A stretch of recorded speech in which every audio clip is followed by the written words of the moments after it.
So I'm going to talk about functional groups today with single bonds, and there's going to be a few of them. And again, right now we're just learning how to identify them. We're going to go over specific nomenclature later. So this is still just to help you identify.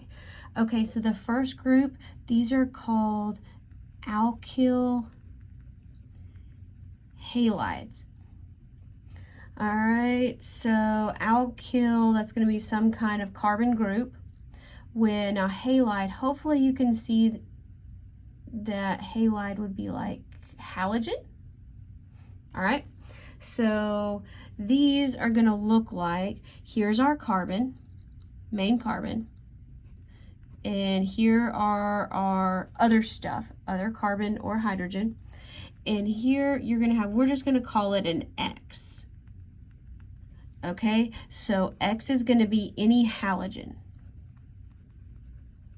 So that's going to be chlorine, bromine, fluorine, or iodine. Okay, now because we're not in the carbon chain, on the carbon chain, we have to draw in these lone pairs. And unless otherwise specified, this needs to be neutral, and so we need to have a formal charge of 0. So our halogens need to have 3 lone pairs and 1 bond. Next, we're going to talk about alcohols.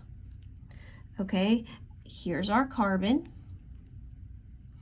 and here's our 2 R groups. Again, they don't have to be, I'll do R and R prime,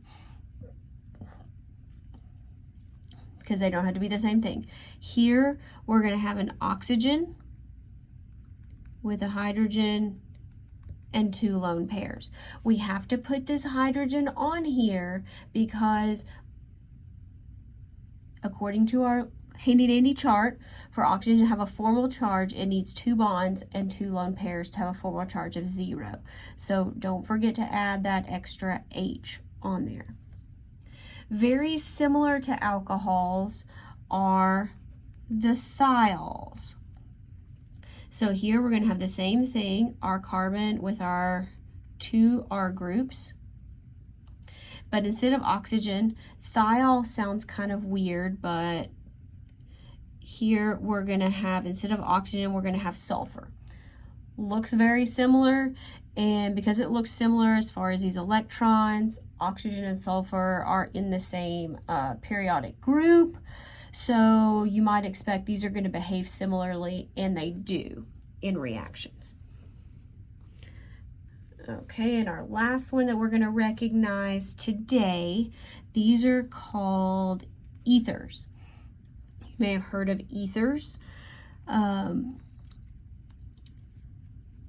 as anesthetics. So here we have an oxygen, but it's going to be part of the chain.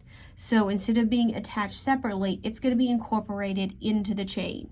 So here we're going to have an oxygen in the chain. All right, and this oxygen, 2 bonds, 2 lone pairs to have a formal charge of 0.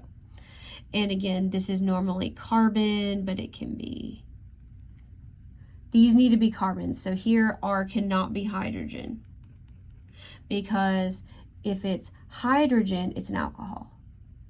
So this is going to be some form of carbon on there. So hopefully you can get used to practicing these.